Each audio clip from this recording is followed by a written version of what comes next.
Resume and call to order our meeting for our June the 13th, regular meeting of council, 7 p.m. Sorry for short of seats there, but if I'd have known so many people were showing up, I'd have baked cookies or something too. So anyways, thanks folks for joining us this evening. Looking for approval of the agenda? All those in favor? Opposed? Motion carried. Public participation time. So this is your time, folks. So the mic is there. Ms. Duncan, I see you're anxious and urgently trying to jump up in front. So let's have you guys come up as required, and we're happy to sit and hear what you have to say. So thank you. Good evening, Ms. Mayor and Council. I just like to say that the past week's been extremely stressful, certainly a learning curve for all of us, including staff. The Colwood staff has been nothing short of phenomenal, in our opinion, working with us, trying to educate us to understand where things are at and where we need to go and try to problem solve. So super impressed with staff. This PowerPoint was put up for me by Pat. Thank you, Pat.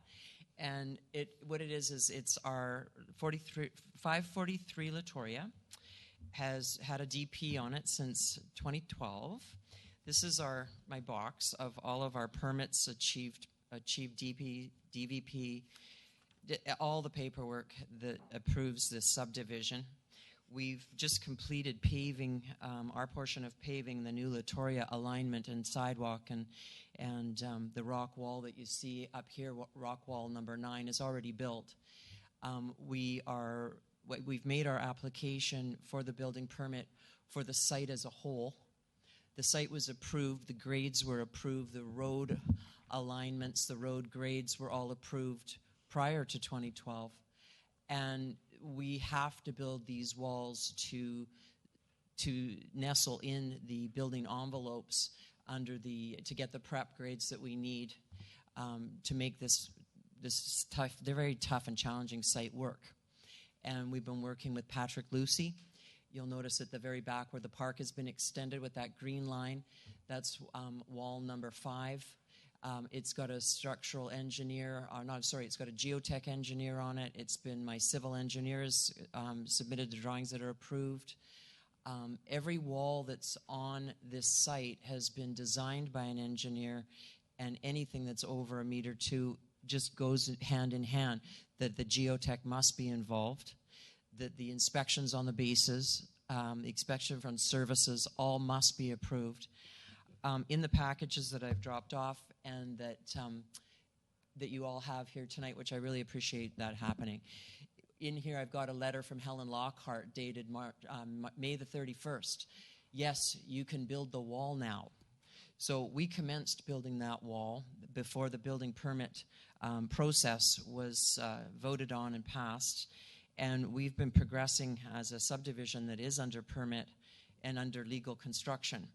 So, but in the spirit of, wanting to do what is the right thing to do, we've been issued a license to occupy for that extension wall.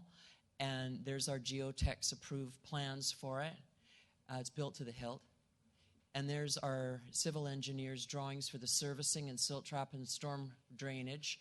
It's all blessed by Patrick Lucy, which is the environmentalist for Colwood. This is an illustration that Victoria Design did up for us. You can see the existing wall that Ian Sperling put in for Madrona Creek there. It's highlighted, a little brown highlighter. That's our wall marrying up to it. We actually don't need to build a wall there. That slope was built in 2006. It's a stable bank. It's now covered in alders. You can't see that little orange garage anymore. It never was orange. I just highlighted it so you could see it. But the alders are now grown right up, so you won't see it at construction. But we wanted to put that wall in as a good measure for an entrance. It looks nicer. It just makes for a nicer entrance. And it diminishes up to about 3 feet high at the east end of it, where it ties into the natural rock. This is wall 5. This is the Patrick Lucy wall. It protects the SPIA. They're certified by Lane from RISAC. We're well under construction. We've met all the criteria that needs to happen. We're just looking for building permits now. it's holding up. We've got rock masons on site. We were told that if we started the wall, even though we were told to start the wall, that the wall might have to come down because we didn't achieve the building permit before we started constructing. But we got the permit from Colwood from Helen Lockhart on May 31st. So we're caught in the undertow here in the cusp. I firmly believe that it's a great bylaw that you've got. It's going to soften development in the future. It's going to help us evaluate sites given setbacks. But you can't come in after the fact when we've been issued a DP and we're in construction, we're 60 days out from registration, to say, hey, whoa, you got to stop construction because we've got a new process. It's certainly at least expedite it so that we can get our permits tomorrow. We've got every bit of information you need and certified by all the proper engineers and certification processes. So we don't feel that this subdivision falls into any concern whatsoever for Colwood. It's not going to, people aren't even going to see these walls except that little wall that extends the wall that's already there. The public's not going to see it. It's just going to be backyard walls. Thank you. Thank you.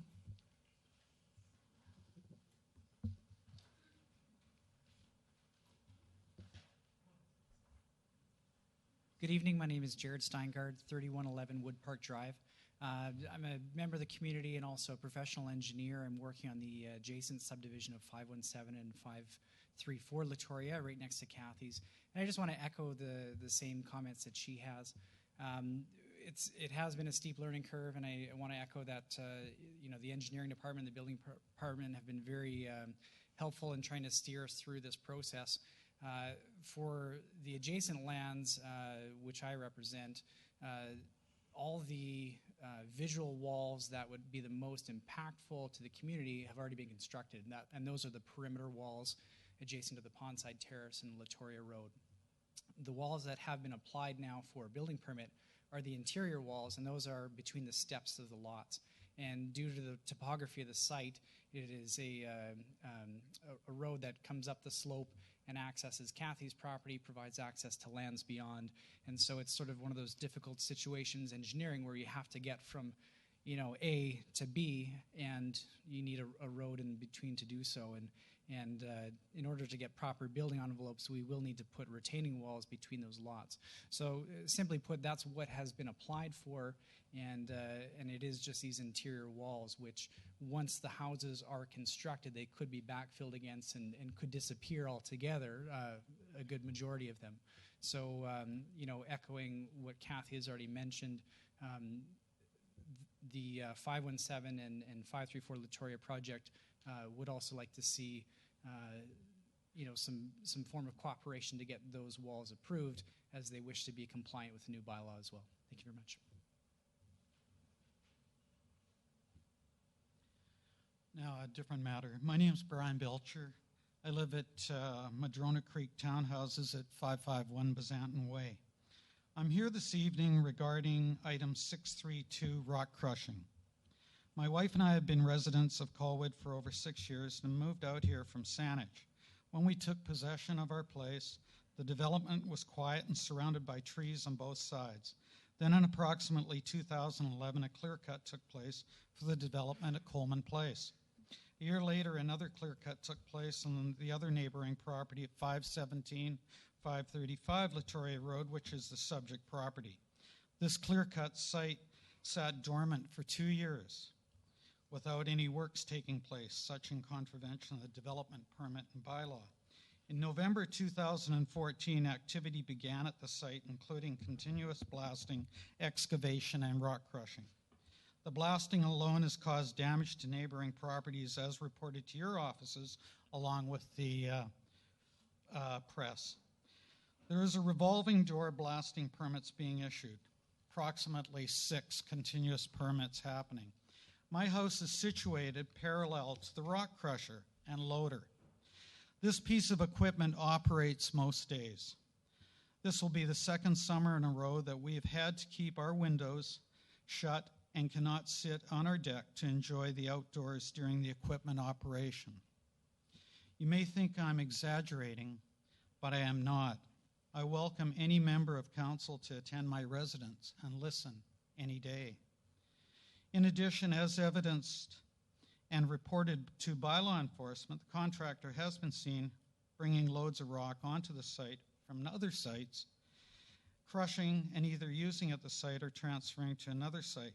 Little did we know that we would be living next to a quarry operation, let alone the Great Wall of Colwood. The ongoing noise impacts our quality of life, and definitely the peace and quiet we expected when moving to Colwood. The Colwood Internet site states and boasts the natural beauty and peacefulness of the community. The city's award-winning official community plan lays out a strong vision that will ensure the community maintains its natural, historical, family-friendly, and feels that it enjoys the benefits that growth will bring. Let me be clear, I am not anti-development. If such development is tastefully done, fits into the community plan, and the developers respect the neighboring residents. I can only say that this development and practices have left a scar and is an embarrassment to the community. I want to let you know one thing that my 3.5-year-old granddaughter said to me when we were outside the other day and the rock crusher was going. She said, "Grandpa, can we go in? The noise hurts my ears." Article 04 of a development permit DP0112 issued on March 23, 2012 states a requirement that no on-site processing of soil or gravel or other materials be carried out on the property if, in the opinion of council, it constitutes an unreasonable nuisance to adjacent property owners. In conclusion, this is what we listen to every day.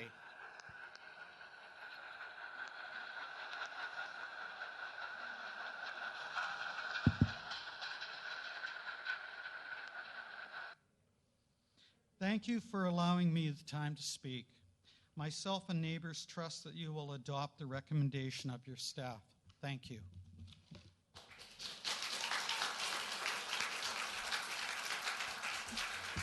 Okay, folks. Thank you. I much appreciate your enthusiasm, as does the rest of council, but we try to refrain from the great big accolades as well as any booing. So we'll just keep it down. Thanks. Sherry Lukens, Unit 6, 3240, Holgate Lane. I'm here to speak in opposition of Bylaw 1621 that refers to the height of the retaining walls. I don't disagree with the visual that likely prompted this response along Latoria Road, but I am disappointed to know that the city is heading in this direction. Some of council knows how hard the city has worked to open its doors to business, and I don't believe more red tape and bureaucracy is the answer. I believe that what council and staff are trying to accomplish could be better addressed through the DP process, which encourages working together with the developer for the betterment of the community as a whole. I'm certain that council has done its homework, and each and every council member is aware of how many properties this bylaw, if passed, will affect in Colwood, and the negative impact it could have on our community when it comes to growing and developing. Members of council understand how expensive housing is in our region, and Colwood is no different. Every incurred cost of a developer is downloaded to the end user. That's people like you and I. That impacts affordable housing in our region, which I know each of you desires. The topography of Colwood is as diverse as the solutions that could be accomplished working together, not by implementing more red tape and bureaucracy. Developers used to shy away from Colwood because what the decision was today could change tomorrow. And if this bylaw passes, we'll be headed in that direction once again. I encourage you to defer this bylaw and have a rethink before putting the handcuffs on development in Colwood once again and giving us the reputation of changing the rules halfway through the game. I think the solution to work towards is how do we get to yes without more red tape. Thank you.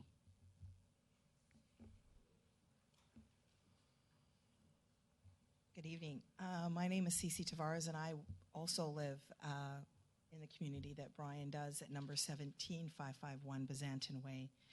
And I'm here about the agenda item 632 regarding the rock crushing. And I actually live directly behind that area and do not go out on my deck and haven't for the last 2 years. But my concern is solely a different property about the rock crushing, the dust that it creates, and the fact that there are people with respiratory problems and long-term health issues that this will have a direct impact, that rock crushing continuously. And I'm wondering if that has been addressed by anyone, and has it been tested about the air quality for those individuals who have asthma, COPD, which is chronic obstructive pulmonary disease, anybody with heart problems such as congestive heart failure and other issues that cause respiratory problems when aggravated, because I think that is a huge impact. There are schools in the area, there's a high school currently down the road, and these things need to be considered because health is paramount. No matter how beautiful the community or how concerned everyone is, we need to take that into consideration. So before you agree to anything, I think you need to have that in the background. There's a lot of retirees in the area and a lot of young families with young children, and I think we need to look at that before we continue to agree to allow variances and extensions on anything. Thank you.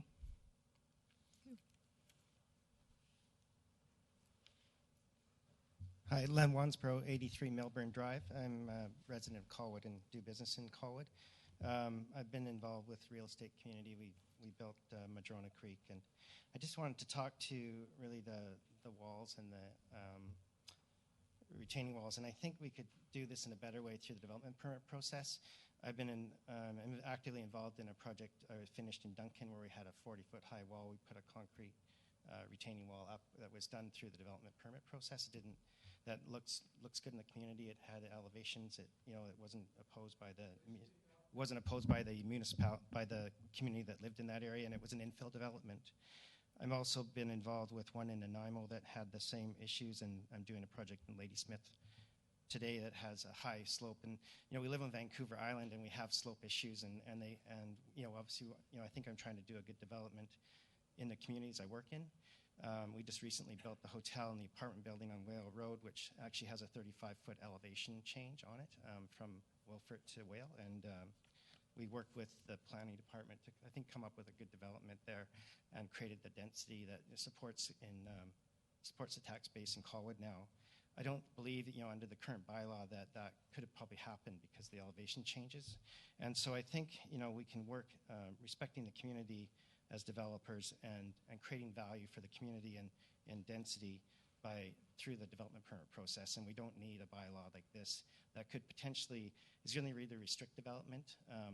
I've looked at a site just recently in the Wishart area, and you really have to discount a lot of the land value because of the high slopes. In Nanaimo, they deal with that issue. They've identified all those sites through development to their own planning processes, so that when, as a developer going in, that's a high slope area, and you have to work with the community through the development permit process. And so I think we can handle it through that process. We don't need a bylaw, which I think is going to restrict development in the community. Thank you. Evening. Tony Moore, 421 Pelican Drive. Slightly different focus, but in many ways similar sort of strains that the City of Colwood do the right thing. Certainly we as residents of Royal Bay Bluffs area support the bylaw, the new bylaw proposed for retaining walls. Speakers previously have talked about leaving the system in place, and everything will be taken care of. That's not our experience. Our experience is the retaining walls have been built far in excess of the 4 feet, more in the order of 15 feet. Applications are being made for retaining walls that are 18 feet high, and we're concerned the standards that apply in our neighborhood. It's a sad fact that we have to come to the council to talk to you guys. I mean, I know your time is precious, and we've had great difficulty, in fact, in getting a dialogue rather than this monologue that we have to follow. History is about to be repeated in our subdivision. The City of Colwood, in our communications, which have been by email, have told us that they are not obligated, and in fact there's some indication they will not support the building scheme that was proposed way back in 2001 for the Royal Bay Bluffs subdivision. We're told that there is no development permit process required to control the development. We dispute that. In fact, there is some indication of some confusion within your own documentation. So there's no building permit support, there's no development permit support, there's no building scheme support. Bylaws have been broken in the construction of homes, or one home anyway, in our subdivision, and DVPs have not been applied. So we're asking the council what's left for you to control what's happening in our subdivision, because we've been told none of these apply. So we're quite appalled by that. So the question is, what is the City of Colwood going to use now to control the construction of whatever homes the builder wants to build? And then we're told that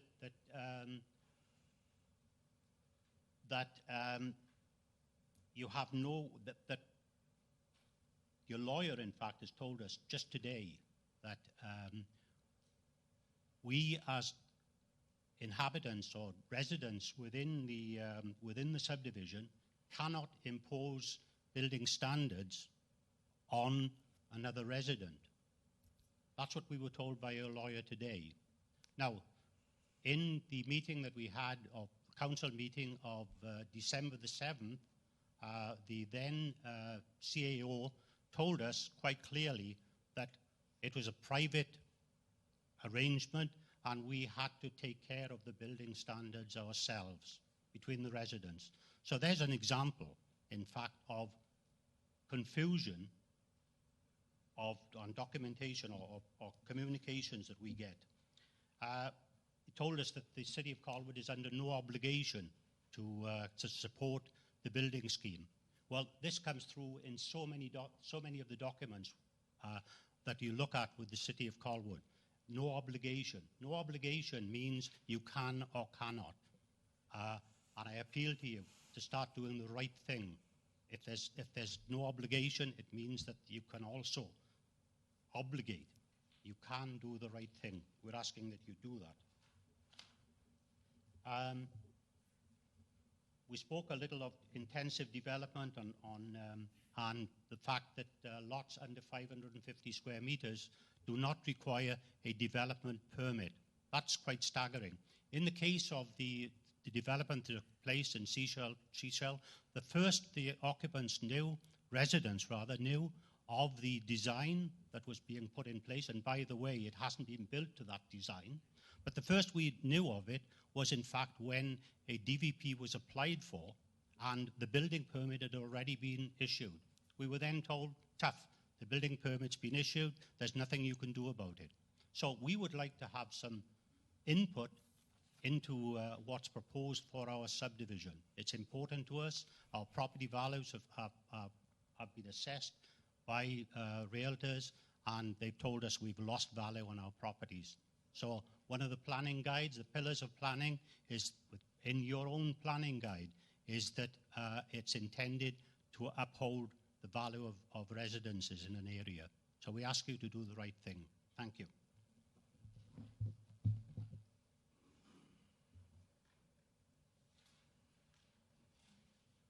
Good evening. I just like to mention before I start that I echo the sentiments of Mr. Mort. Did you give your name? I'm sorry. Sorry. My name is Ingelora Power, and I live with my husband Kevin at 419 Pelican Drive. First of all, I would like to thank the Mayor, Council, and the appropriate staff for their efforts in taking action with respect to retaining wall regulations. It's very appreciated, especially due to the events happening here in our Royal Bay subdivision called the Bluffs. We would like to comment on Section 6.222 of today's agenda, building permit application for retaining walls at 446, specifically at one property, 446 Pelican Drive, and ask for Council's consideration. Mr. Ivo Vanderkamp, Deputy Director of Planning, outlines in his background report the current timetable of actions the city has taken to start the process for the bylaw amendment for retaining wall. During the last public hearing on June 8, 2016, we learned that the owners of 446 Pelican Drive, who have recently purchased this lot, are asking to be exempt from the pending bylaw amendment.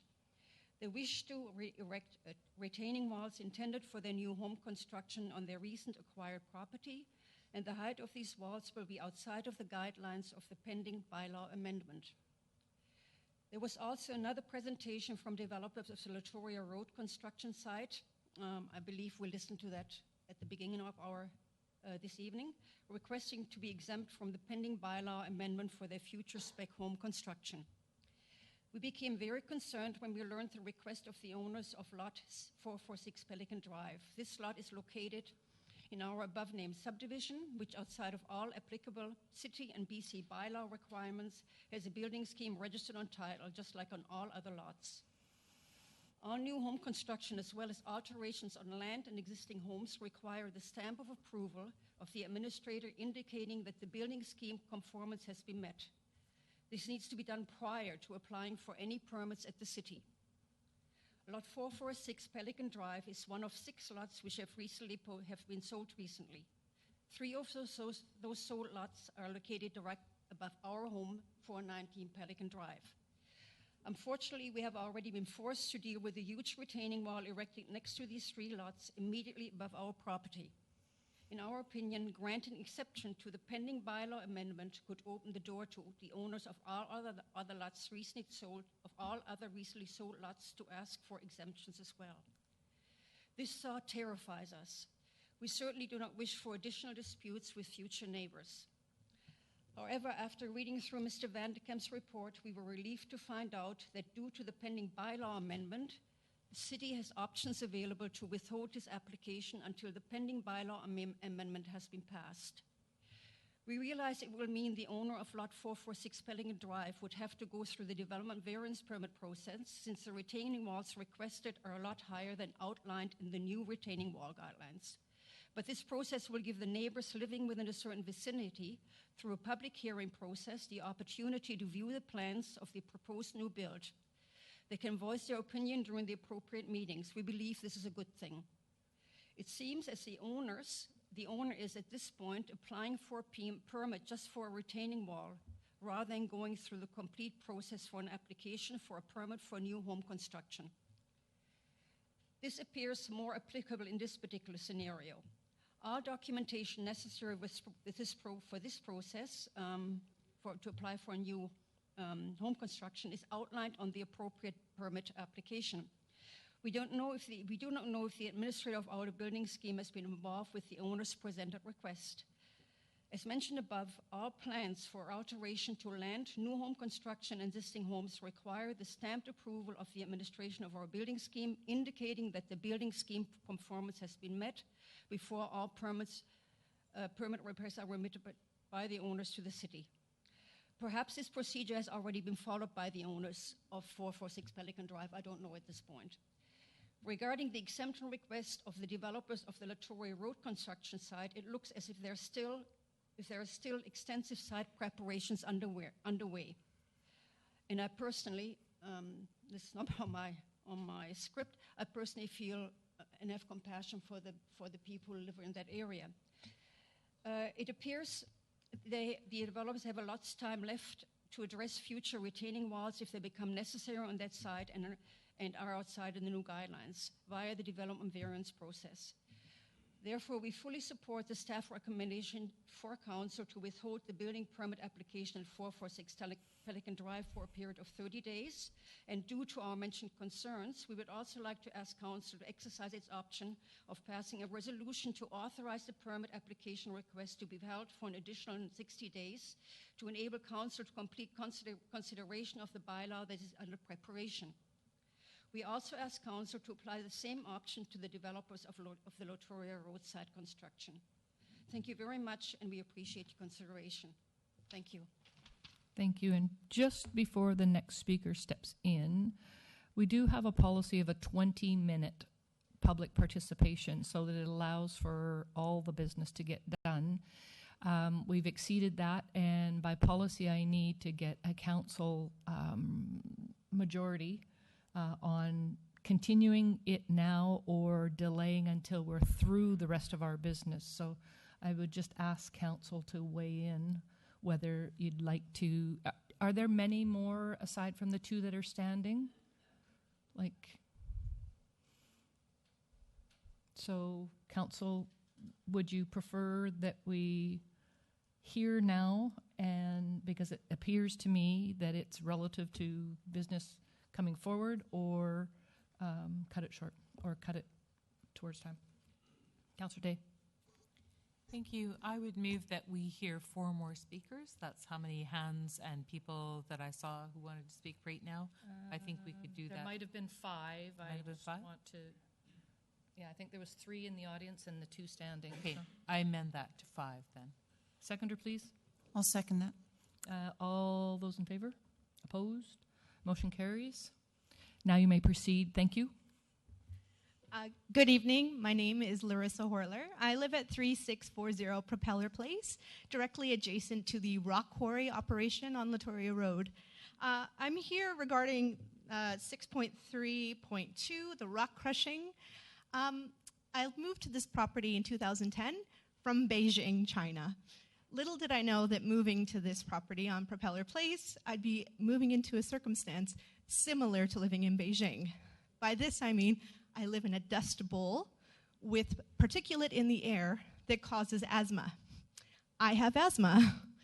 I have 2 small children, 3 and 4 years old, and I'm deeply concerned about the rock particulate in the air and dust that has been provided by this site. I would ask that council consider not having the rock quarry operation continue on Latoria Road.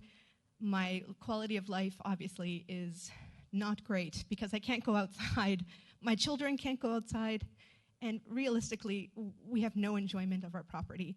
If I had known in 2010 I'd be living in Beijing, in Victoria, I probably would not have bought in Colwood. So in summary, since we have other speakers, I ask please that you consider stopping the rock crushing. Thanks so much.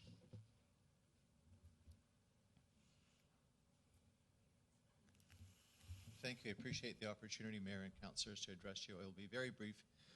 I live at Madrona Creek. My fellow residents, Brian. Can we get the name, please? Rod Crutcher, CRUTCHER, Unit 8, 551, Pleasanton Way, Madrona Creek. As you know, we live adjacent to the rock crushing that's currently ongoing. I'm here to protest noise, which is continuous. I'm here to protest dust. I recently learned that there's rock being brought onto the site and crushed that isn't from the site, and I've read the report that you will be discussing later. I happen to be a physician. I'm not speaking primarily as a physician, but dust is not good for people. We all know that. We've heard people complain of it. I'm not happy with that. I know others that are unhappy with that, and I'm thinking this is unacceptable. And then when I realized the fundamental question, why are we crushing rock in a residential area? I mean, that is a fundamental, basic question. Why do we have to breathe this stuff? I am not anti-development. I, too, like others, came for the forest, came for the trees, and lots of them have gone. And I accept the fact that there is development, and some development's good. Where we live, there used to be trees, so I'm not anti-development. But incessant noise, that is a problem. Continuous dust, that is a problem. And excessive dust, what is that about? And why are we crushing rock in residential areas? I respect the fact it needs to be done, not in residential areas. I plead As a resident and as a physician, this makes absolutely no sense. Thank you.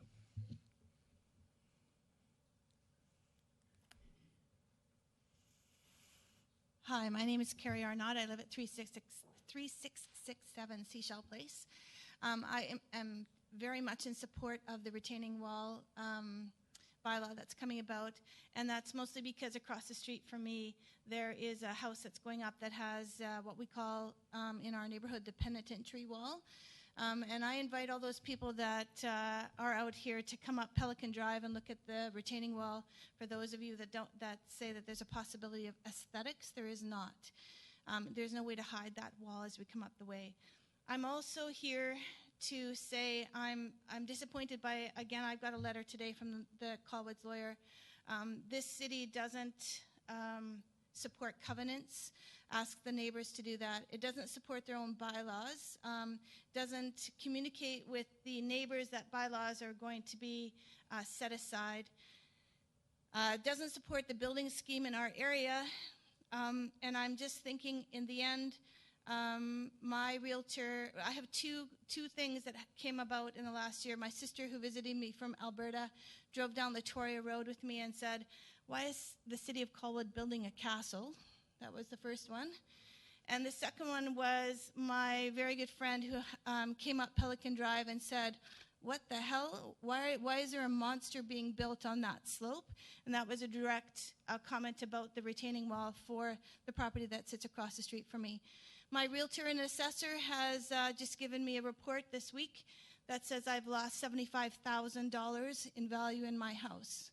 My house is now below what if I put it on the market today, it would be $10,000 above what I paid for it in 2009, and that's a direct result of that house across the street. So I'm begging the city of Colwood to step up and protect my way of life and my property. That's what I assumed that the municipality was here to do for me. Thank you.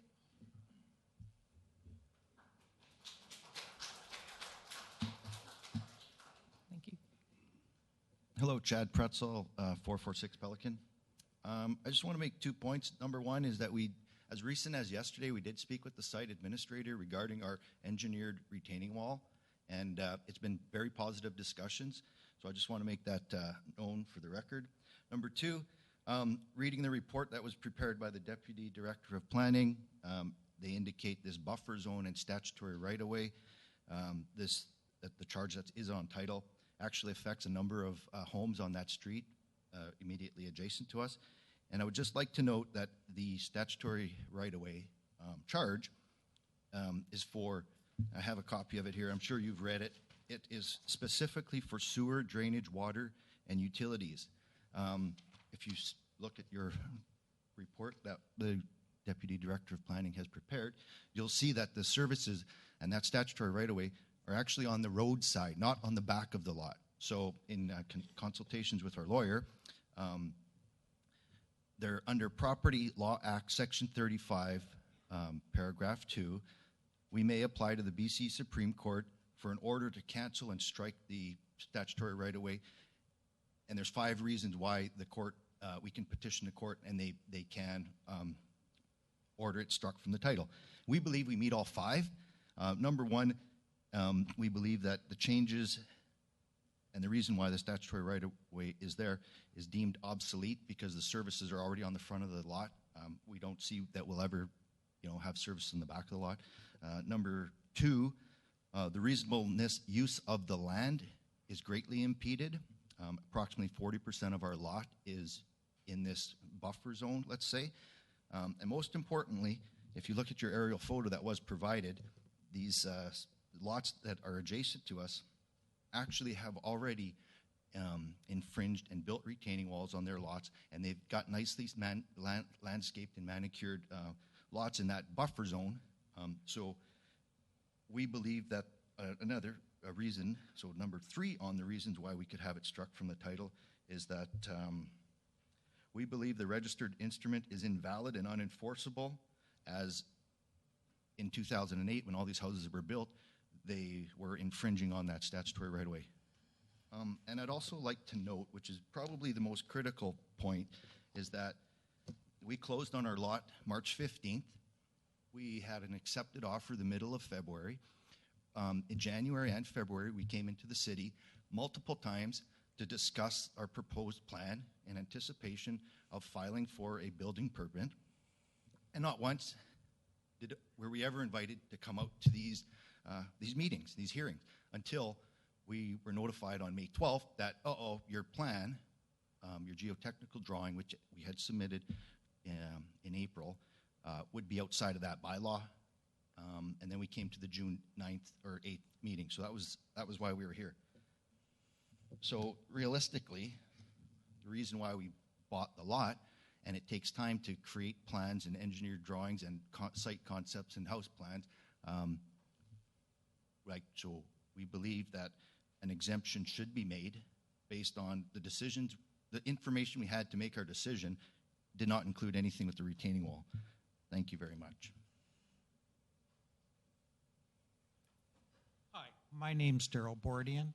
No water up here, I guess, and I represent Homewood Constructors in regards to development 517 and 535. And I'm here to hear everybody's comments, and I understand there is a problem with you people out there too, understanding our development there too. Just a little bit of history to everybody on this development. We did have the permit issued to us in 2013. We ran into problems in 13 and 14. The civil engineer that we had hired, they closed down. That was Focus Engineering, so we had to rehire Westbrook Engineering. And that's when the delay came in this project. So we didn't hit this project until about October of 2014, pardon me.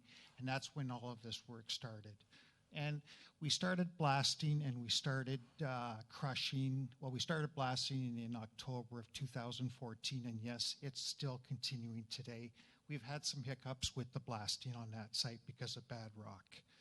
And I understand everybody's concern here in regards to all this. The crusher, yes, it has been there for a longer period of time. I asked if we could have the crusher operating until June 23rd, and we will stop.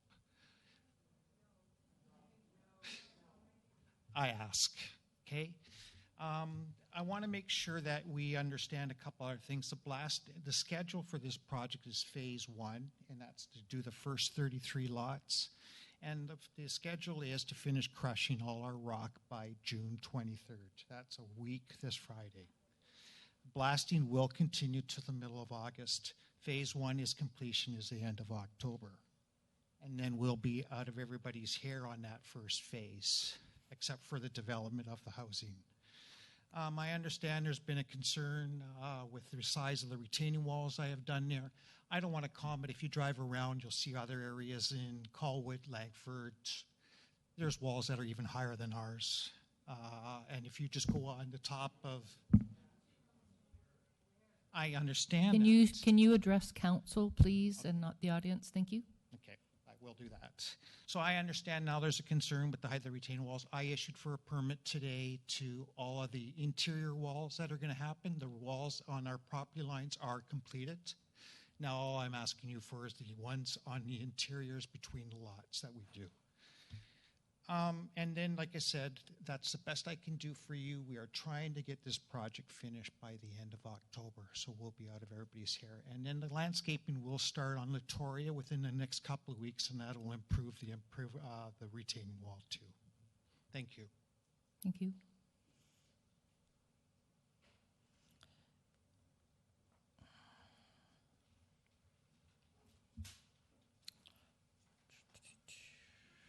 All right, folks. Moving on in our agenda, and thank you all for your patience, and thank you, Council, for your indulgence to hear all of the points of view. Mayor's message is up on the board next. There are a few items, and then I'll turn it to Council if there's anything to add. First off, I'm going to close this off here. First off it is ALS Awareness Month for the month of June. So we are recognizing that ALS societies and volunteers are working to raise awareness about ALS. British Columbia, over 100 events are planned to take place throughout June, coordinated in large by our volunteers to raise such awareness. The annual Flower Day held in Victoria and Sydney on June the 4th is an example of hundreds of volunteers creating awareness by offering the cornflower. So where you see the little blue flowers, folks, they are recognizing the significance of the ALS. Secondly is kudos to and congratulations to Colwood Fire Department. This is their 70th year of service to our local community. They've done a phenomenal job on keeping us safe and responding to all the calls that they do. And for those of you who managed to make the open house yesterday, it was quite the event to see the big ladder truck displayed in the parking lot, and as well as a number of the other the trucks, and they had little visiting stations for the kids to run around and participate in. So we're recruiting at a very early age for our volunteer fire department. Thirdly, following up on the Colwood Fire Department is a charity golf tournament that they hold in September, and they are looking for hole sponsors. And Councillor Logan? Thank you, Your Worship. Following on that theme, I would move that the city sponsor a hole at the upcoming Colwood Fire Department charity golf tournament held in September. And the cost of that is? It's $125. Need a seconder? I'll second that. And I need any conversation and or all those in favor? Opposed? Motion carries. And finally, there is a joint effort being made throughout the region. We've all heard about the significant fire in Fort McMurray, so it has taken on a little bit of a community feel, and there is an event scheduled for downtown Victoria on this coming Friday. We will have all the information up on our website to get the details and that sort of thing, but they are looking, council, and I throw this to you, volunteers from the various communities and councils to come and give them a hand. It's called YYJ for YYM, so Victoria to Fort McMurray, and they have a number of bands and food trucks and different things going on down there, and there will be, there's a number of the fire departments have enlisted their support and different people to come in, and it's a pass the hat kind of celebration event there, and all proceeds 100% will be sent through to Fort McMurray, which are still being matched by the federal government, so we double our efforts in that. So anything else from council this last 2 weeks? We're all good? Okay. With that, then, moving into the business portion of our meeting this evening, adoption of our regular council meeting of May the 24th minutes. Second. All those in favor?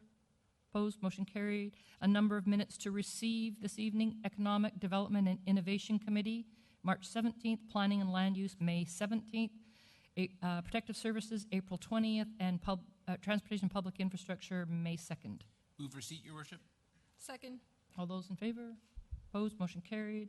We have one item of correspondence, and it is a request to consider a UBCM motion that will be coming to UBCM in 2016 in September, but this is kind of an advance. So it is to do with the support of Prostate Cancer Canada's research. We do already do a proclamation, and I attend the walk that happens in September.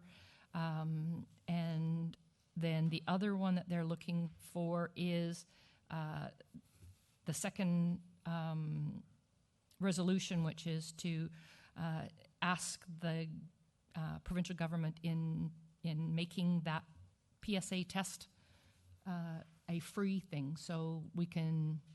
It will be coming up for discussion at UBCM, and I think that's. I'm feeling that's probably we already do stuff in there, but they want an answer, so it's up to you guys.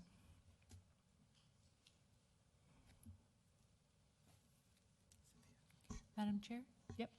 I think that we should support the UBCM resolution by passing this resolution as it's presented here at this table, which is therefore be it resolved that UBCM requests the provincial government make PSA testing free for all men in the province to ensure all men have the opportunity to have their prostate cancer diagnosed as early as possible so that survival can be improved. Second. Any further discussion? Seeing none, all those in favor? Opposed? Motion carries. Next item is moving into Parks, Recreation and Culture, item 6.1.1, invasive species. Thank you, through your worship. So we've seen this item again tonight because it can indeed be forwarded to UBCM if council wishes to co-sponsor the Safe Soils program. What the Safe Soils program aims is to combat invasive species and create a soil standard for buyers. The committee discussed how other municipalities have been receiving contaminated soils and how we, Colwood, share the same providers, which is reason for concern.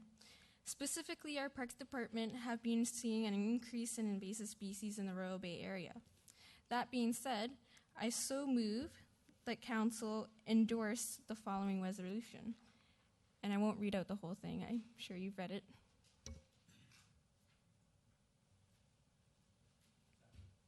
Discussion?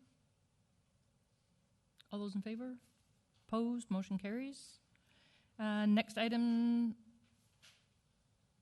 6.2.1, recommendation DVP permit 16-008 for 3274 Anchorage Avenue. Thank you, Worship. The applicant here is requesting a very, very small change to the minimum lot width and to vary section 5.10.07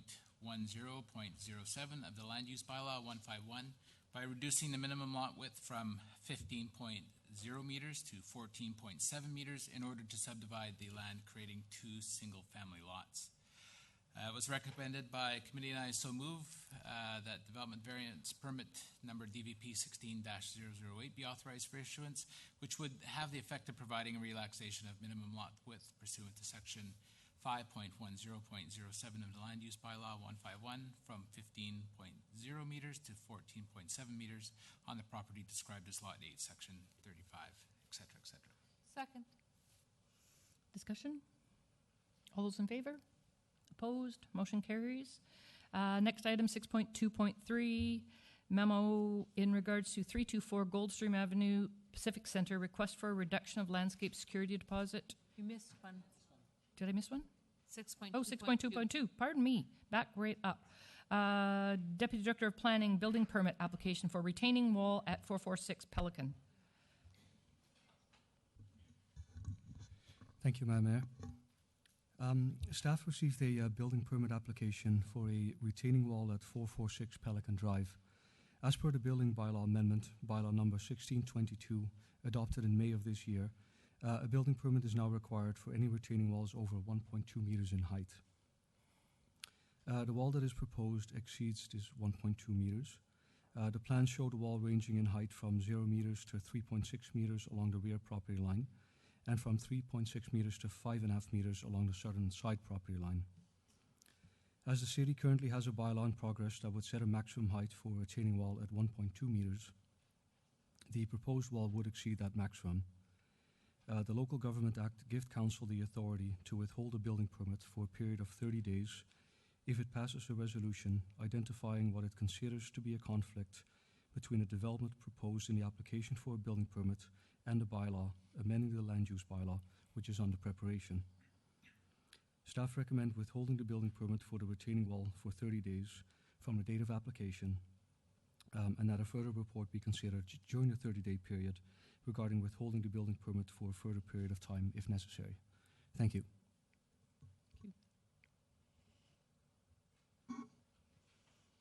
I would move the staff recommendation. Discussion? All those in favor? Opposed? Motion carries.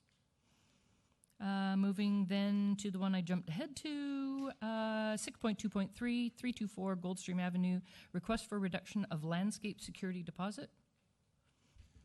Thank you, Your Worship. The memorandum before you outlines the applicant's request to reduce the landscape security deposit from 110% to 30% of the estimated on-site landscaping budget. Landscape security deposits are required by the official community plan policy as a condition of the development permit and required prior to the granting of a building permit.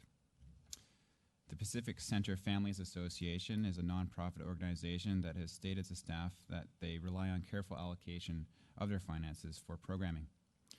The applicant has expressed difficulty with providing 110% security deposit for the city to hold until completion of the landscaping, while simultaneously paying for landscaping works throughout the construction of the project. The applicant has proposed a reduction of the landscape security deposit to amount to 30% of the cost of the estimated landscaping works. Given the circumstances, staff feel that this is a reasonable approach and believe that a 30% security deposit would provide sufficient enforcement mechanism to require the completion of the approved landscape plan. And in a worst case scenario, give the city the funds to finish landscaping along the front of the development closest to the public space located on Goldstream Avenue. Therefore, council may wish to consider the applicant's request to reduce the landscape security deposit to amount of 30% of the landscape estimate, which is an amount of $24,090, to be held by the City of Colwood until satisfactory completion of landscaping for Phase 1 of the project as approved by the Director of Planning. Thank you. I would move the recommendation. Discussion? Councillor Day? Nope. Councillor Nault would like to go first. He's welcome. Mine's more of a comment than a question. Councillor Nault? Just a question to staff. The developer expresses difficulty in providing the 110% deposit at the same time as paying for the landscaping. Could we not take the $110,000 deposit and allow him to make draws as landscaping is complete?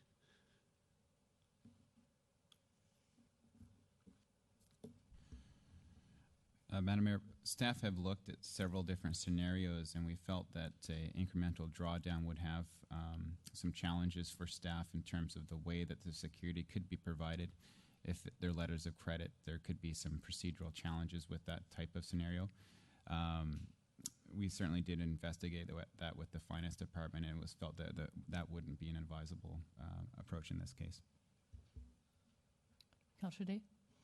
Thank you. I just wanted to say that I had an opportunity to review in detail the landscaping plan, and I'm quite satisfied with the way that the plan has been developed with the provision for the soils and very specific details on how the landscaping plan is going to be accomplished, including working with the neighbor of the Colwood Dental Group and how they're managing the irrigation of the site. Those are often details that get left to the very end. So that, as well as knowing that Pacific Center has been in our community for over 50 years, providing services for families, I think this is a good balancing of our need to make sure that the works get done with allowing them to have the most fluidity as they try to bring this project forward.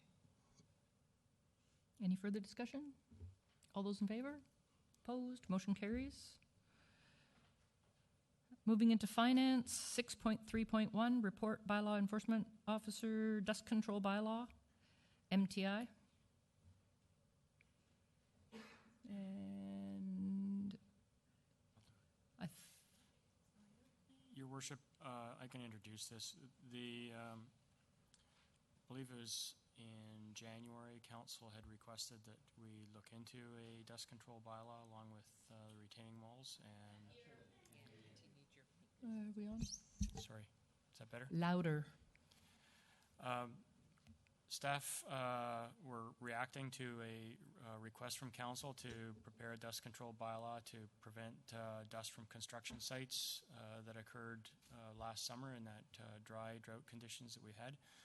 The bylaw that's been proposed by staff that's before you tonight is a response to that. It addresses specifically dust generated by construction and soil removal and placement on construction sites.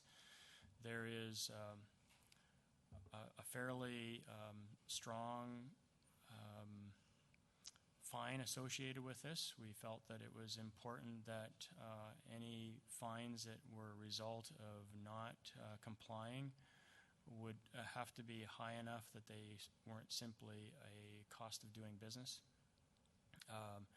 But there is enough latitude in the proposed bylaw to start off with warnings and I believe have a fair and reasonable understanding where the developer is making efforts to reduce dust or reasonable efforts to reduce dust and perhaps not being as effective as what we all might wish that to be just because of seasonal conditions. Thank you.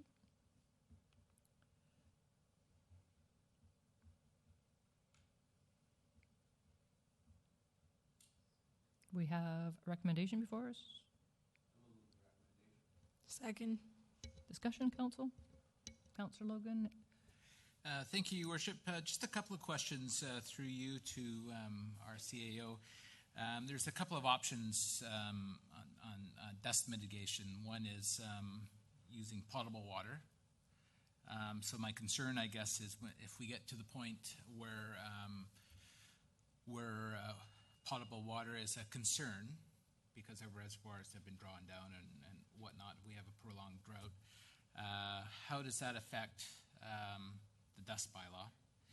And I understand there's an alternative, that being calcium chloride, and I'm not quite sure exactly what that is, or however, I'm curious in terms of environmental impact that would have and potential cost. You know, I guess I'm just fearful of cutting off our nose to spite our face and by reacting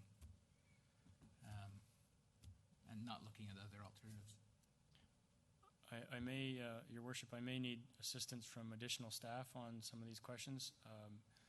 My understanding is calcium chloride is distributed on gravel roads today, so I don't believe that it's an environmental hazard. Otherwise, it would be prohibited on gravel roads. As far as drought conditions, obviously, I think if there was watering restrictions, the use of water on the site would be limited to whatever those restrictions were. So if there was sprinkling limitations on certain days, then that would also apply on the construction sites, I would imagine. But I'm looking over towards engineering if there's some variation to that. Thank you. I think I concur that it's not a large issue other than altering the pH somewhat for the calcium chloride. I did do some research into that today, and there was no significant mention of environmental concerns for that. As far as I know in Royal Bay that they've been using non-potable water for that, so I think that helps them to get around the watering restrictions to some degree. Although if it was potable water, I think the watering restrictions would apply. That's all I really got. Okay. I appreciate that, and so I would certainly encourage non-potable water to be used whenever possible, and I do support this, and I think we've gotten to the point where, you know, people are tolerant, certainly of some disruption, but I think we're at the point now that people have had enough and are no longer tolerant to the conditions they've been living next to for a long time, at no fault of their own. So I think we need to react. We need to react and make sure that there are some provisions in place that address and at least try to minimize the effect from dust. Councillor Day? Thank you. Very much support moving forward with this. It's something we've been hearing about, well, I've certainly heard about it for the last 20 years in Colwood, with large industrial sites as well as large residential developments. Those have both been, just a difficult interface where soils are being moved and winds are coming up, or those types of issues. And just on the calcium chloride, you may know I'm a big backwoods person in the summertime. I like to travel in some of the more remote areas of Vancouver Island, and calcium chloride is the norm on all of those roadways, which crosses numerous fish-bearing creeks and streams, and I have not heard of it being a problem in any of those locations. So I think that unless we've completely got it wrong everywhere else, it should be a safe alternative, as well as using, second time round water. There's nothing wrong with some recycled water or some harvested water from some non-potable sources. So those are all options that we have open to us, and also doing the most volatile work at the right time of year will also come into play. Anyone else? Calling the question. All those in favor? Opposed? Motion carries. Moving into 6.3.2, report on rock crushing in residentially zoned properties. Thank you, Your Worship. Past practice has seen the city allow gravel production as an ancillary use related to the development activity on properties being prepared for approved developments. Significant complaints from the public have led staff to review the basis of this approach and have determined that it would be more appropriate for the city to move towards a temporary industrial use permitting regime to allow the activity. Temporary industrial use permits can be issued with conditions to limit the scope and duration of crushing operations and also mitigate the potential negative impacts of this activity. Therefore, staff recommend that we be directed to report back to Council on how temporary industrial use permits could be implemented and used to allow, at Council's discretion, rock crushing in a zone that has not otherwise been expressly permitted for it. And secondly, to direct staff to advise all current developments to discontinue gravel processing at this time. Thank you.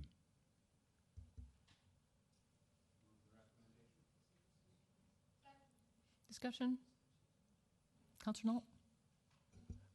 I understand all of the people that have complained about this. I lived 2 doors down from an apartment development that went on for about 2 years of blasting and rock crushing and rock moving and dust, and I don't think that is an appropriate use in a residential area, so I strongly urge Council to support this recommendation. Any other? Councillor Day? I just want to say that that same issue has gone back a very long time in Colwood, and I think that we're at the point now where there really isn't that undeveloped place at the end of the road where these things can go on without, impacting people. We're too close to our neighbors now to have this kind of operation on site anymore. Councillor Logan?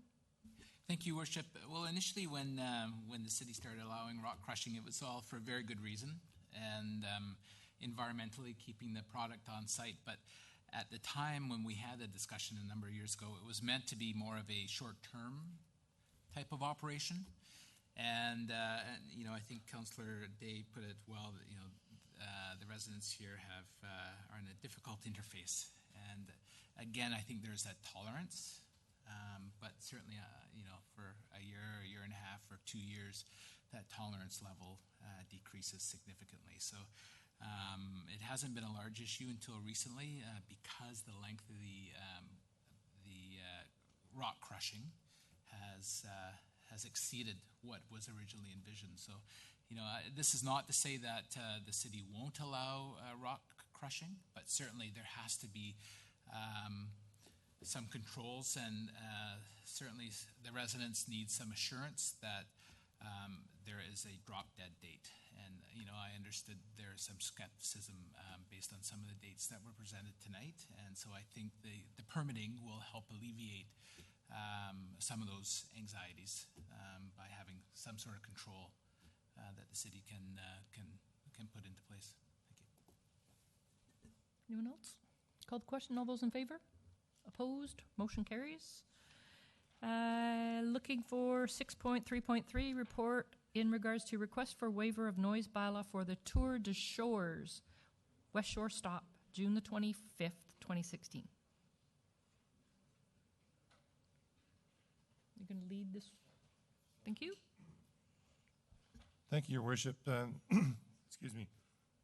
This is for the waiver, asking for a waiver of the noise bylaw for the Tour de Shores, as you mentioned.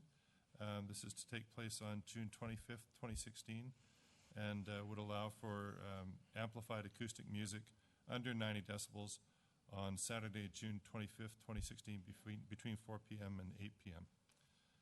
That's all I have on it. There is a recommendation before us. Move the recommendation, Your Worship. Discussion? Any questions? All those in favor? Opposed? Motion carries. Item 6.3.4, CRD Animal Control Services Agreement 2015 through 16, automatic renewal options for years 2017 and 18. Thank you, Your Worship.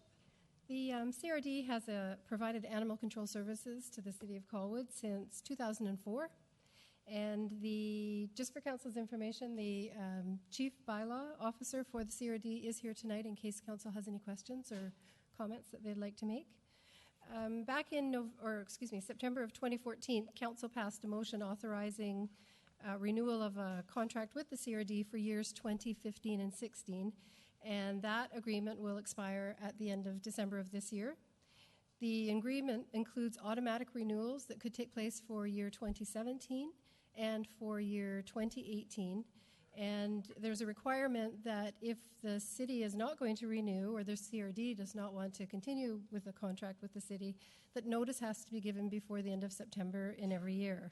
So in 2014, when Council passed the motion for the 2-year agreement, they asked staff to do a review of the services and the quality of service that was being provided to the city by the end of May 2016, and staff have done that. This is not a comparison of the CRD and any other service provider that we have in the Capital Region, although I'm only aware of one other service provider. This was a review looking at the last 16 months of statistics and information that's been provided by the CRD through their regular reporting to Protective Services every month. It speaks to the number of patrol hours that they provide to the city, the various types of service they provide, hitting high-use areas in our parks, the enforcement actions that they've done, which I believe were 183 in 2015. The contract requires a certain amount of patrol hours, and except for the early part of 2015 when the numbers were a little bit lower than what we were looking for, since probably mid to fall of 2015, the hours that we're getting from our CRD are well beyond those minimum numbers that we were looking for. So the report, I think, is pretty detailed for Council. So tonight what we're looking for is direction from you with respect to moving forward. The contract will expire at the end of this year, so before September we have to let the CRD know if Council is committed to renewing for just year 2017, and we look at this again next year, or you can look at renewing for 2017 and asking staff to do that comparison review in early 2017, which would apply for year 2018. So the options are in front of Council, and we're just looking for direction.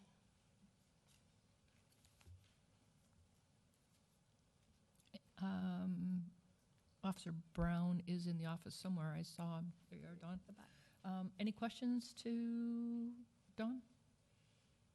Not really a question, just a comment, just to note that through the Protective Services Committee, we did ask for a slight change in the way our statistics are reported to give us a little better feel for what the experiences were out in the field and understanding, where and when dog attacks might be happening, or so we could keep track if there's potentially a problem area. And we're very pleased with the feedback that we got, and we gained a better understanding of the way the patrols were going and what they were encountering out there. And I can say that for my part, I feel quite satisfied with the services that we're receiving at this point in time. and would be prepared to move the recommendation that's in the report. And before that, just on an inquiry, relationship to dogs in vehicles, because that seems to be becoming a more prevalent situation. Are you guys on the front line of responding to those calls? Yeah, we get quite a number, and also we assist the RCMP when they get the calls. And all our vehicles are equipped with a thermometer that they can put to the window to get the car temperature inside. Mm-hmm. And also, if there is a need, we also have a Slim Jim type device where we can put in and expand the window to get doors unlocked. So we have that tool in every vehicle as well. So we don't have to smash windows, although it's in a very extreme circumstance, you might have to do that. Now, I noticed that there has been circulation of a little wallet card or some little notification on a number to call in those kinds of instances. Is that, an animal activist's kind of number, and it's running through a process? Do you guys provide a call-out number when those... We would who do you call? Well, there's a number. I mean, they can call our main number, obviously, at our Langford office, but we also have an answering service number that they can call, and we do get redirected calls from, again, the police. Generally, the police get the calls. They get the calls probably more than we do, and the SPCA also gets calls. They know to direct them to us, and the response time is very, very quick. Okay. And the same kind of thing that happens, because I received a phone call because the person was rather frustrated after a day of listening to the neighbor's dog that had been locked out into the yard with no no sort of shelter, no water. So they kept adding water and trying to tend to this animal. But after 12 hours, we're quite frustrated with the whole process. And they weren't able to get an answer up. So is that because maybe they weren't calling the right number? What do we do? There's well, quite often, again, the weekend. The SPCA deals with a lot of the animal welfare issues, although I see that there's a recommendation to make some changes to your animal control bylaw to toughen up some of the regulations on the care of a dog, so it's not so general, it's more specific. And that was at the recommendation of the SPCA, and some of the other municipalities have already adopted those particular provisions in their bylaw. So it gives, not only does the SPCA still have the provincial authority to lay charges of cruelty, it also gives the bylaw officers the ability to lay charges under the bylaw as well. Okay. I mean, so in a nutshell, there is bylaw there, but it's from what the amendments that I've seen that you're looking at adopting would certainly strengthen that bylaw and make it a lot easier for us to deal with those issues. So thank you for your assistance in helping us streamline those things and doing that. And we'll reiterate for the hot summer what the numbers are for contacts for folks on our website. So okay, great, thank you. Thank you. Any other comments or questions from council before Councillor Chong? Thank you, through your worship. I just want to say I'm very supportive of continuing the agreement. I know from sitting on the Protective Services Committee that our concerns have been addressed, or haven't been addressed, but have been considered. Some examples of changes have been, we made a comment on how the hours were too general, how the hours being recorded weren't specific enough, and they have changed and they're more categorized. Secondly, the relationship and communication between the senior bylaw officer from Colwood and the CRD chief bylaw officer have improved, and I know that they meet and talk about issues. And lastly, we now receive a detailed dog attack report that has really improved our understanding on how these come about, where they occur, and what kind of issues we're dealing with. So thank you. Thank you. Call the question then. All those in favor? Opposed? Motion carried. Thank you. Moving to our next item is 6.3.5, result of petition against the proposed council initiative to enlarge the Colwood Main Sewer Local Area Service and the Colwood Central Sewer Local Area Service to provide sewer service to portions of Souk and Machosen roads. Thank you, Your Worship. This is just the official report to council on the council initiative to enlarge the Colwood Main Sewer Local Area Service, as well as the Colwood Central Sewer Local Area Service.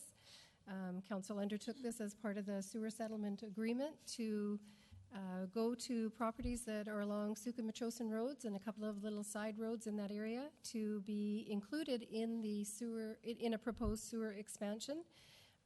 And council would continue with this initiative and make this happen unless at least 50% of the property owners who would be affected petitioned against the initiative. And the 50% not only had to have that majority, but they also had to have 50% of the land and improvement assessment value for those properties. So the report tonight is just to let council know that the process is finished. We did our public notifications and letter mailouts as required by legislation. The deadline for the petition process was June the 6th.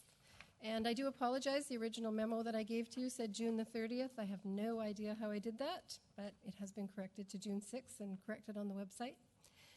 So out of 65 properties, we did receive 34 petitions, one of which was determined to be invalid because there were 2 property owners and only 1 signed, and the petitioner wasn't able to get the second signature before the deadline.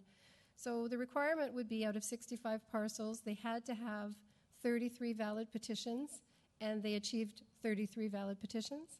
Those 33 petitions, the property values for them had to be at least 50% of the total combined value, and they achieved that at 50.06%.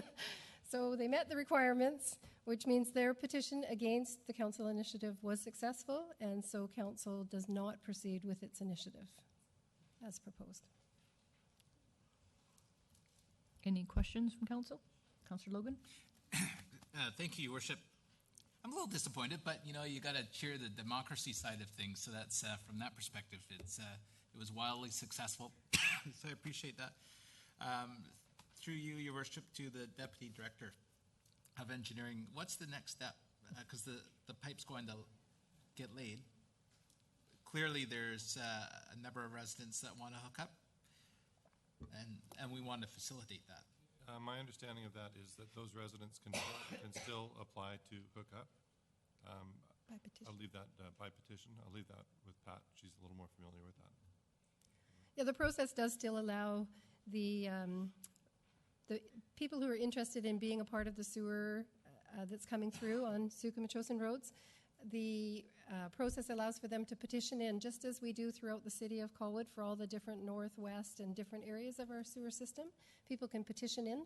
By petitioning in, they're agreeing to pay their fair share, and that allows us to tax them, and then the engineering department manages the whole side of that. So we do have a petition that is already prepared, and I do understand that the city engineer will be looking at that process and speaking with the people who wanted to be a part of the initiative to see where that moves forward.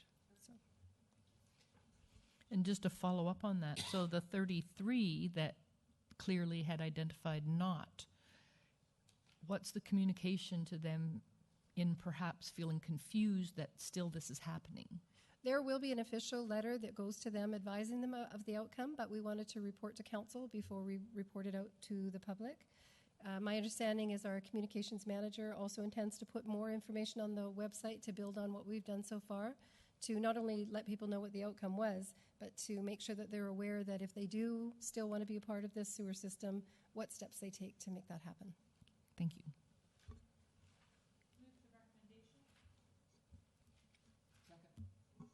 Any further questions or comments? All those in favor? Opposed? Motion carries. Moving into transportation and public infrastructure, 6.4.1, 2015 corporate emissions summary and recommendation. Thank you, Madam Mayor. The committee reviewed a report on corporate emissions for 2015 from the city. Colwood's officially plan has endorsed the province's target of reducing greenhouse gas emissions by 33% by 2020, starting from the 2007 levels. Colwood's corporate emissions have exceeded that goal, and our wish is to continue moving further down.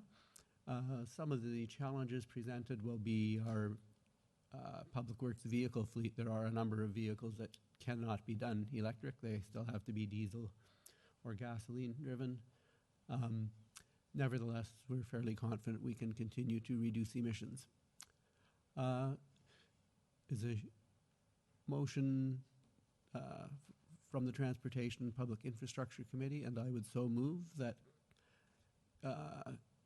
Council, in order to reduce annual operation costs, reduce corporate GA. Well, you have the motions in front of you. I won't bother reading it. There's the 3 parts. It makes it hard to read the graft out loud. Little dots that go down. Seconder, please, for the recommendation. Any discussion? Thanks to everybody who continues doing good work to seeing us reduce these in every way possible. And I know that everyone's dedicated to continuing the practice. So thank you. All those in favor? Opposed? Motion carries. And item number 6.4.2, recommendation for variance request on roadway standards for works required by bylaw number 285, subdivision of 543 Latoria. Thank you. Committee reviewed a request to vary the roadway standards for works in that property. The road in question is a little over 100 feet long and is a dead end, so the committee felt that the requirements for bicycle lanes and sidewalks and so forth could be reduced by quite a bit. The road doesn't go anywhere, and it really can't go anywhere. So committee was moved the following recommendation as in your report, and I would so move. Second. Any discussion? All those in favor? Opposed? Motion carried. We move into bylaws tonight. 7.1, third reading only for Colwood Land Use Bylaw number 151, 1989, amendment regarding retaining wall regulations. Any discussion? I support the bylaw in principle, but my personal feeling is I feel it's a bit too restrictive for the developers with a ratio of 1:1. With the 45-degree slope, to retain 20 feet, you would need 5 tiers to do that. I think there could be onerous costs for the developers, time-consuming for the city with respect to numerous variances. I think there could be some financial burdens. I think the planning staff already have a heavy load, and this is just going to cause more work for them. I would prefer to see something more in the dimensions of a 2-to-1 ratio with maybe a maximum height of 1.8 meters. I just feel that 4 feet is going to be a bit too restrictive. We need to remain competitive with our neighboring communities for development, and I think this is going to probably cause a reduction in development land in Colwood. So I will be opposing. Any further comment? Councillor Knoll? Thank you. I've listened to many residents come in here and complain about retaining walls. I agree with a lot of their comments.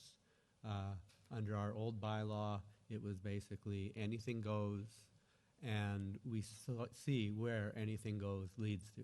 This bylaw will be restrictive, yes. It will be identical to what a lot of other communities in the area have. So if the developer wants to leave here and go to another community, if that has the same bylaw, they have no advantage.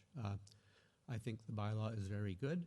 It still allows people to come in and apply for a variance should they want to, and that will allow council to review each proposal, and it will encourage the developers to do decent, what I would consider decent retaining walls. So I will be supporting this wholeheartedly. Councillor Day and then Logan. Thank you. One of the things that I first learned when I moved to Colwood was about the 1-to-1 slope, because the 1-to-1 slope was the maximum mining slope that you could leave behind in Royal Bay. And I think that it's quite important, even though our topography has changed over the years. I think it's important to retain to have the expectation of maintaining the natural slope that we have.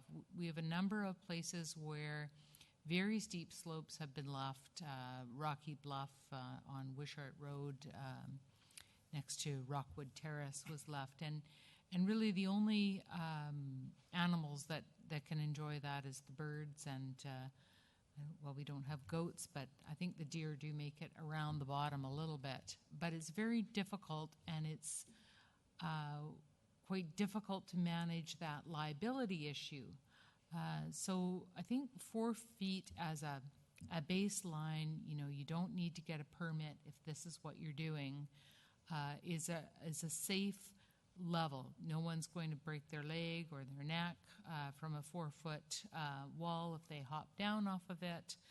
And we have the potential to also have, in those special occasions where there's a particular site that really is crying out for a different kind of treatment, then that is coming forward by all means. I don't feel that I'm saying no to development, and I don't think I'm saying no to any wall over 4 feet high. I think that we're just requiring that we have a really good idea of what that's going to look like and a really good plan that council is on board with, which hasn't happened the way we've been doing things before. So I think this is a positive way forward. I recognize and can understand that there might be some fears that we're moving backwards and being less developer friendly, but I think this is more community friendly. This is saying if you're going to build a rock wall, that impacts our whole neighborhood, and we're going to have a discussion about it, and we're going to move forward in the right way. So I'm very supportive of our retaining walls being regulated in this way. Councillor Logan. Thank you, Your Worship. I will be supporting third reading. I view it more as something we're actually catching up to, because this is not unusual with that occurs in other communities. And for me, what it does is it actually starts some discussion. I'm not, to be honest with you, I'm not a big fan of stacked boulder walls. They're not attractive.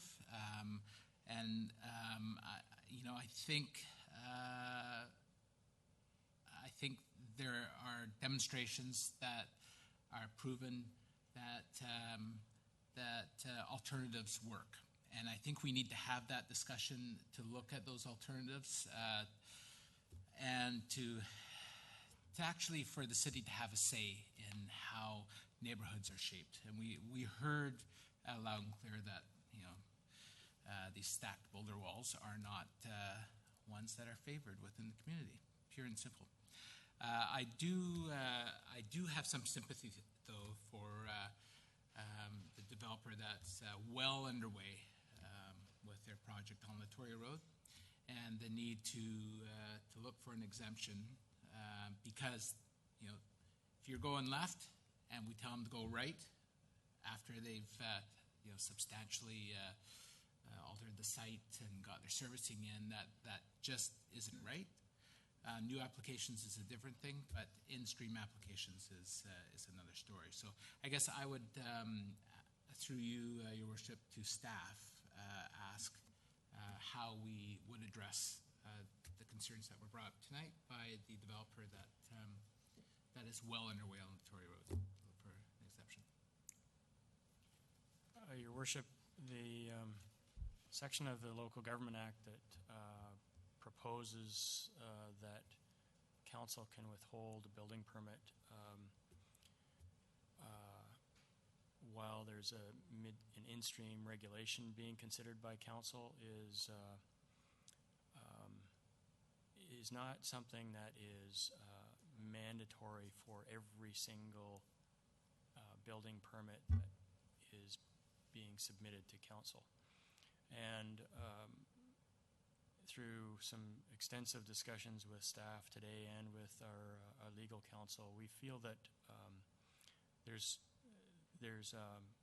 I think some valid technical perspectives that staff can apply to building permit applications that have been made but have not been considered by council under Section 463. And in fact, I think if staff apply those technical conditions to those applications, in some cases we may feel that it's not even appropriate to send a report to council requesting whether council would consider a 30-day restriction or a suspension. So with the two applications in particular, the ones we heard tonight for 517 and 535 Latoria, I'd encourage the applicants to come and speak with staff in the morning, and we'll talk about what we can and cannot do. Any further? Call the question then on this item. All those in favor? Opposed? Motion carries. Moving into 7.2, bylaw number 1563, final reading for Colwood OCP Plan bylaw number 999, 2008, amendment number 9 regarding Ocean Grove guidelines. Move final. I need to excuse myself for conflict. Oops. We forgot to let her out the door. You heard nothing. Move final, Your Worship. Second. All those in favor? Opposed? Motion carries. We got another one on the books here for Ocean Grove, bylaw number 1564, final reading. Move final. Second. All those in favor? Opposed? Motion carries. We'll wait for Councillor Trace to get back in the door.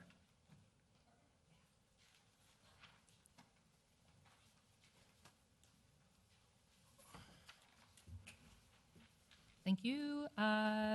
First, second, and third readings on bylaw number 1604, 2016, dust control bylaw.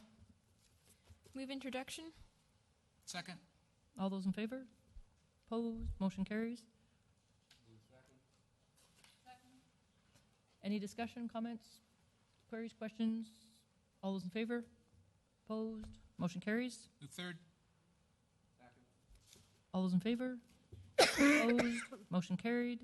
Looking for first, second, and third then on municipal ticket information bylaw number 1314, amendment number 5. Move introduction.